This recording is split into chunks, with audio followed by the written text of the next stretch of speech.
And the depth of their hatred is equaled by the madness of the destruction they design. We have found diagrams of American nuclear power plants. We have realized one thing.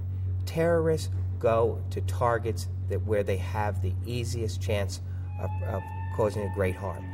We need to be smart. We need to remove targets. We need to be protecting targets, and we are not doing that in the case of Indian Point. Right now, nuclear power plants have no defenses against a jet attack from the air like the one we saw on September 11th. And we all know that one of these jets passed directly overhead on the morning of September 11th. It could have taken out the site if it wanted to.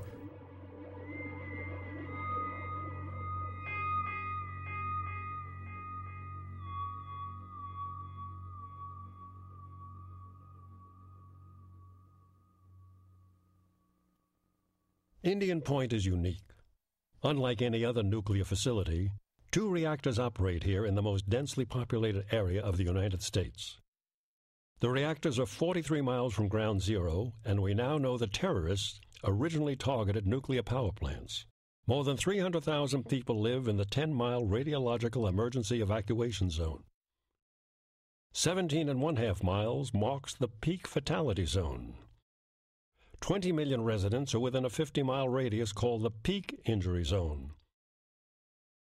8% of all Americans live within 50 miles of Indian Point. Today, no one could get approval for a nuclear plant in that location.